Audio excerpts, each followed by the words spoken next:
নমস্কার, আমি ডক্টর কল্যাণ Kumar Bhowmik, consultant physician. আজকে আলোচনা করব হেডেক নিয়ে। হেডেক কিন্তু একটা খুব কমন সিমটম, যেটা নিয়ে বহু পেশেন্ট আমাদের মেডিসিন ওপিডিতে দেখাতে আসেন। জীবনে একবারও মাথার যন্ত্রণা হয়নি এরকম পেশেন্ট কিন্তু সহজে খুঁজে পাওয়া যায় না, খুঁজে পাওয়া দুষ্কর। তা অনেক পেশেন্টই কিন্তু মাথা যন্ত্রণা নিয়ে চিন্তিত এবং তারা এসে বলেন, ডাক্তারবাবু মাথা যন্ত্রণা হচ্ছে, একটা সিটি স্ক্যান লিখে দিন। তারা বুঝতে চান না যে মাথা যন্ত্রণা হলেই যে সিটি স্ক্যান করতে হয় না, যে মাথা যন্ত্রণার কারণ খুঁজতে হয়, কারণ দেখে যদি ডাক্তারবাবু মনে হয় তবেই সিটি স্ক্যান করার প্রয়োজন। বহু মানুষ না লিটারালি এসে তারা আমাদেরকে জোর করেন যে একটা সিটি স্ক্যান লিখে দিন, বা অনেক পেশেন্টই একটা সিটি স্ক্যান করে নিয়ে আসেন আমাদের ওপিডিতে দেখানোর জন্য। তা সেইটা নিয়ে একটু বলার জন্যই, যাতে মানুষের ধারণাটা ক্লিয়ার হয় বা মিথগুলো যাতে ভাঙে, তার জন্য এই ছোটো ভিডিওটা করা। হেডেক কিন্তু আমরা দু রকমের, একটা হচ্ছে প্রাইমারি হেডেক, একটা হচ্ছে সেকেন্ডারি হেডেক। প্রাইমারি হেডেকের মধ্যে যেগুলো পড়ে, যেমন টেনশন টাইপ হেডেক, একটা হয় মাইগ্রেন হেডেক। এই হেডেকগুলো কিন্তু আমাদের হিস্ট্রি নিলে কিন্তু আমরা পরিষ্কার বুঝতে পারি যে প্যাটার্নের হেডেকটা কীরকম প্যাটার্নের হেডেকটা হচ্ছে, এবং সেটা কিন্তু ক্লিনিক্যাল ডায়াগনোসিস, তাদের জন্য ডায়াগনোসিস করার জন্য কিন্তু কোনো রেডিওলজিক্যাল ইমেজিং, সিটি স্ক্যান বা এমআরআই প্রয়োজন হয় না। অনেক ইয়ং পেশেন্টই আমাদের আউটডোরে হেডেক নিয়ে আসে, তাদের দেখা যায় তাদের রিফ্র্যাক্টিভ এরর আছে, তাদের বাংলা কথা তো চোখের পাওয়ার বেড়েছে, তাদের একটা ফ্রন্টাল হেডেক হয়।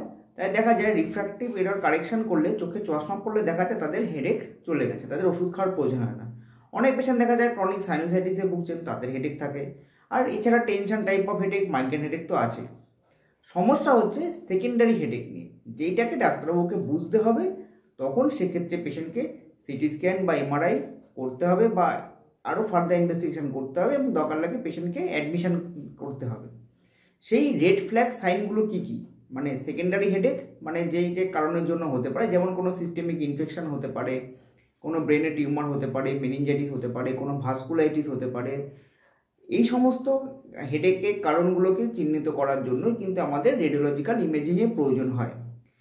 তার সেকেন্ডারি হেডেকের কতগুলো রেড ফ্ল্যাগ সাইন্স আছে, সেইগুলো আমি পেশেন্টদের জানাতে এলাম আজকে।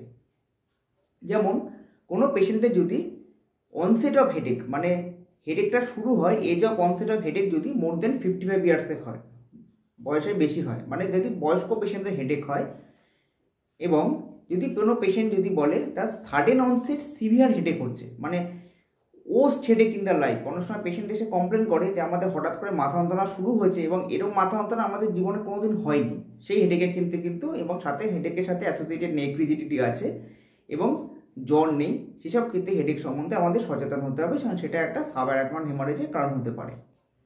এছাড়া অনেক হেডেক থাকে, যেমন হেডেকের সাথে যদি কোনো অ্যাসোসিয়েটেড ফিভার থাকে, বা যদি headache associated with alter consciousness থাকে, তার জ্ঞান চলে যাচ্ছে, বা জিসিএস পোর থাকে, হেডেক অ্যাসোসিয়েটেড যদি সিজার থাকে, খিঁচুনি হয়, হেডেকের সাথে যদি কোনো ডাক্তারবাবু যদি কোনো অ্যাবনর্মাল নিউরোলজিক্যাল এক্সামিনেশন কিছু পান, সেক্ষেত্রে কিন্তু আমাদের সিটি স্ক্যান বা এমআরআই প্রয়োজন হতে পারে।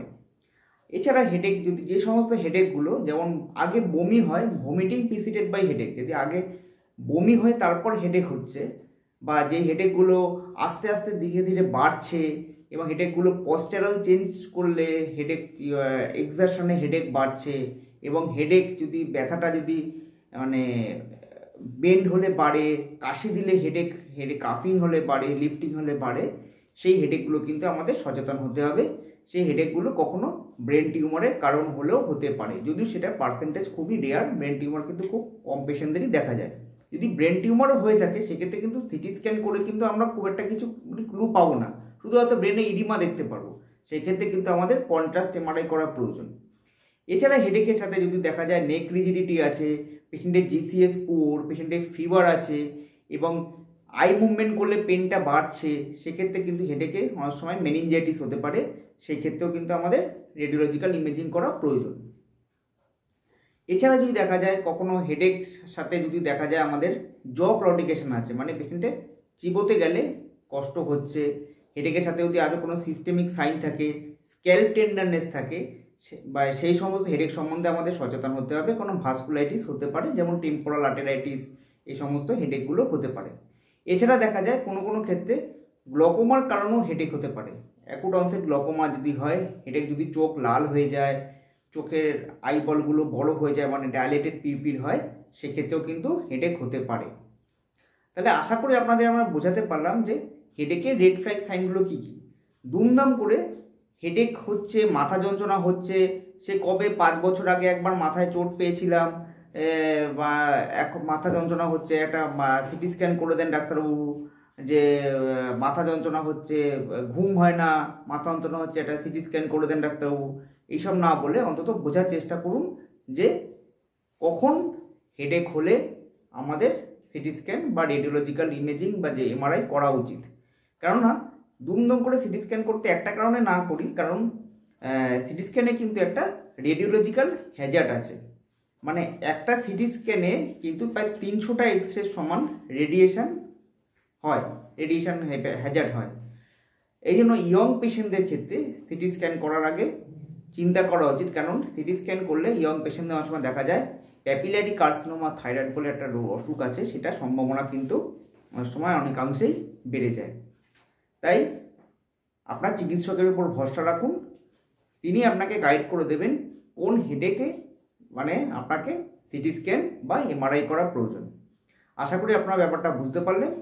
যদি আপনাদের ভিডিওটা ভালো লেগে থাকে তাহলে ভিডিওটা লাইক করবেন এবং বেল আইকনটি প্রেস করে দেবেন এবং আমার চ্যানেলটি সাবস্ক্রাইব করবেন এবং ভিডিওটা শেয়ার করবেন। তাহলে আজ এই পর্যন্তই থাক। ধন্যবাদ, নমস্কার।